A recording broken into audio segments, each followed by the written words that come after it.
Welcome back to the channel, you guys. Welcome back. I got my Oxidean Marine Mini Dom on the block. We're going to be kind of personalizing this boat, kind of doing a couple little light upgrades. It's got a 1515 Oxidean motor, 40 amp brushless ESC, water cooled. Okay, I will be replacing a flanged bearing. Okay, I actually had this back bearing go out in my drive line. We'll replace that with a 2x5x2 flanged bearing. We're going to install this smaller turn fin just to kind of go with the blue theme. Okay, it's a little thinner, a little smaller, a little shorter, so we'll be testing that out in the next video. I'm going to replace the orange cooling line with a blue cooling line, same size. Okay, we're going to do that. Actually going to be installing some flotation in the boat to match the whole theme, so stick around, you guys. Going to play with the Mini Dom.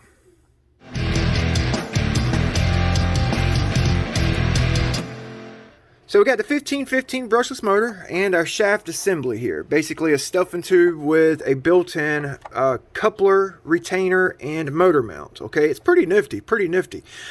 Your collet has a couple grub screws there, and your 2mm wire drive runs through the oversized stuffing tube. Now Oxidean actually has what he calls an OXI-DRIVE. It's a carbon fiber oversized stuffing tube with oversized bearings that carries your 2mm drive shaft. As you guys see here, I've got a bearing that's went out. Okay, a 2x5x2.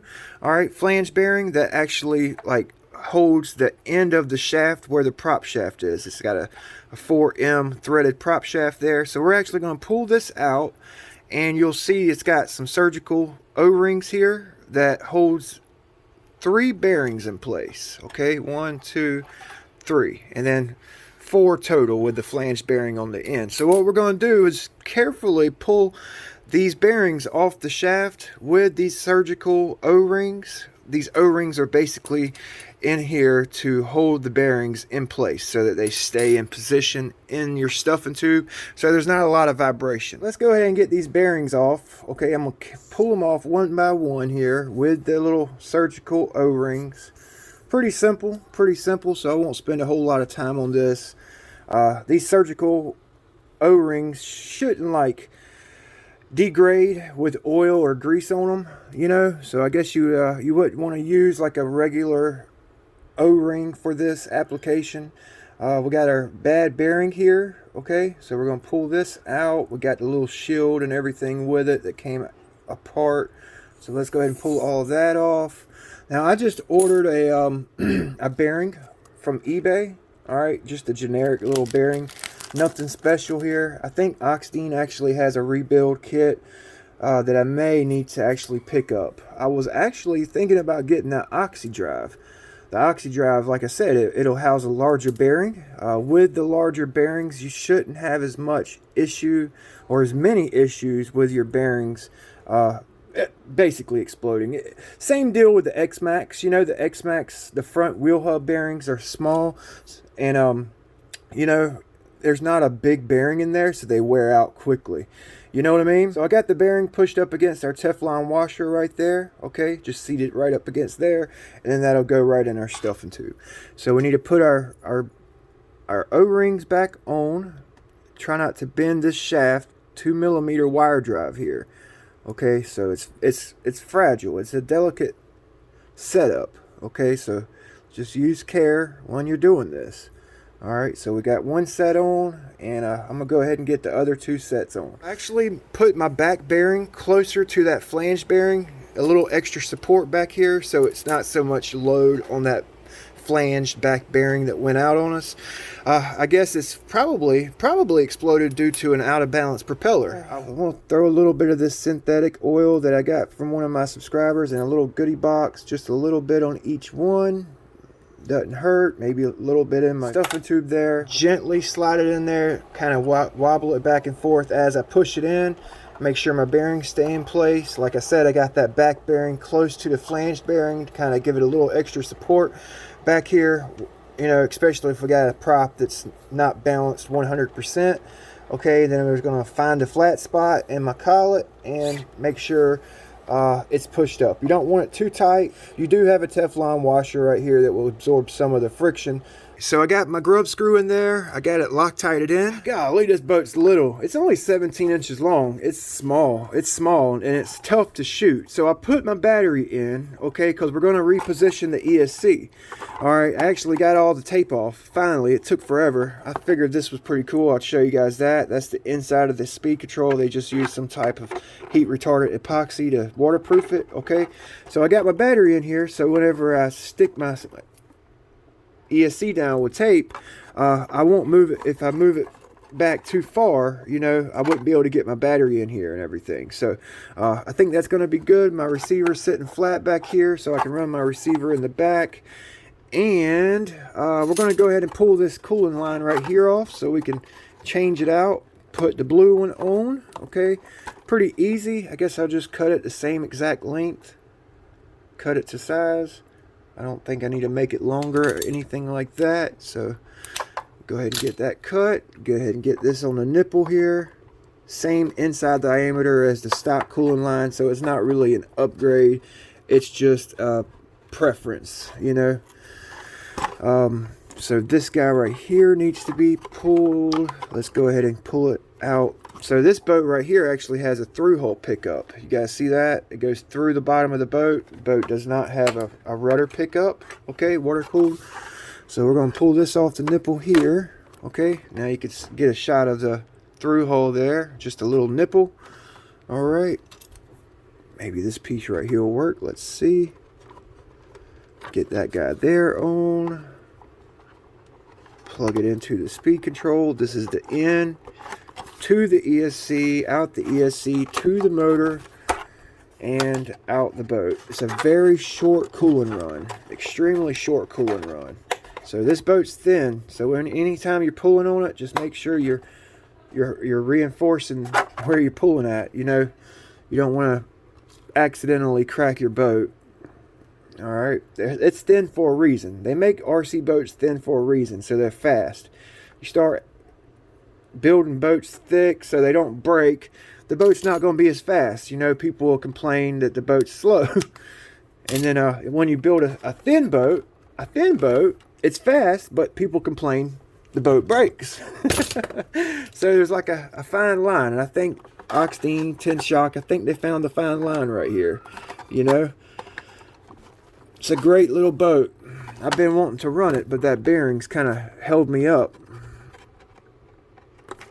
Alright, and we'll get that guy there on. That should be good to go. I like it. I like the blue. It turned out nice. So, I got my ESC Velcroed in the boat. I used Velcro opposed to the 3M tape because I can actually move my ESC forward, back for a little bit of weight distribution. Okay, there's not a lot of movement for battery weight distribution in the boat, so I figured ESC distribution, weight distribution might help. Plus, I'm thinking about using a 3200 milliamp battery. It's a little bit longer, so the little bit of adjustability I have here for my ESC should help. I like it. I like it. It has the blue straps. I like it. So now let's put the blue turn fin on. Now this came off of a Aquacraft Super V. You probably can't find this turn fin, or if you do, you're lucky. Brandon Wynn actually sent me a bunch of hardware and a couple of motors and stuff, and this was in my little goodie box, so I'm going to put it to use. Now I hope it's not too small for this boat. It's about the same size. You can see the bottom edge is actually level, and the forward leading edge has some cant back on it. Okay, so it should be kind of an interesting test. The back edge is the same, 90 degrees, just the forward edge is leaned back a little bit. Make sure the bottom's in line with the bottom of the boat, so I kind of got that lined up. We'll do some testing in the next video with it, but I think it looks pretty cool. Okay, a little bit shorter, not much, maybe a millimeter or two, a little bit thinner, and the angles are different, so why not? Why freaking not? So I got some Velcro cut here. We're just going to mount up the receiver. I'm just going to mount it right there, kind of out the way. You know, it's probably would be best, to be honest with you, it would probably be best to mount it right here up on the dead rise in the boat, in the bottom of the boat, so water don't get on it. But I've actually got this thing corrosion deck's pretty heavy. So I'm gonna run it back here. You know, if you run your receiver in the very back of the boat, when the boat's underway, the water, if there's water in the boat, of course the water's gonna go to the back of the boat. So the final touch here is gonna be this little piece of foam. We're just gonna kind of cut it to size right here, about there. Let's get us something to cut it with. Okay, boom, boom, boom. Alright, and I might use a little bit of hot glue to glue it in place. Let's make sure I'm going to have full throw on my servo right here. Looks like I will. Yeah. I actually got this piece of foam cut 2 different angles here, so let's flip it around. Let's see how it looks this way. Maybe that'll give it a little bit clean. Oh yeah, that actually looks pretty good. See how it's at an angle there? I'm not going to break out the hot glue gun. I'm just going to heat up my stick with a lighter. And it don't take much. Just going to put a little dab on it just to keep it in place. Just a little bit. Boom, boom, boom. Alright, like I said, you can peel it up with alcohol. Just go crazy with the alcohol and it'll come right up. Plastic boats, it'll peel up without alcohol. You know, so just going to mount my flotation right there. It looks pretty cool. Nothing too fancy. Boom! Alright, that looks cool, man. That looks really good. I like it. I like it. I like it. Alright, water cooling's all hooked up. We got our little foam flotation in there. Got our little antenna on. Boom, boom, boom. The bearing's in. Our turn fin is on the boat. Okay, straight up and down. Alright, so I guess you guys want to hear it run. Let's get it lit up here. Alright, let's get her lit up. I usually run this 2200 50C Spectrum Smart Pack or the 1300 milliamp Spectrum Smart Packs. Okay, sounds good. Sounds really good. Sounds really good. My little stub antenna. I can't stand them freaking antennas. That sounds good, you guys. Oh, she's done. She's done. Plenty of movement on the rudder here. It's not bottoming out on our flotation. Okay. Yeah, I would absolutely love to put this 380 Traxxas motor in this boat, man. Replace that 1515. I got 50 mile an hour with my Aquacraft mini mono with this motor, and this 50 amp ESC right here, this generic ESC. Oh, it would absolutely scream with this motor. I wonder if I can run this motor with that speed control. I don't know. Well, if we did, we probably couldn't prop it up like we want to. Oh, maybe we'll do that here shortly. Maybe we'll do that here shortly. I don't know. I don't know. I've actually got a couple other motors, but I think that 380 right there would probably be the best for this boat. I don't know. I don't know. That one right there screams, but you guys know me. You guys know me. I can't leave nothing alone. She's now ironcladded out. Okay, see you next time. Big B with Ironclad RC. Link in the description for the boat. All right, see you next time.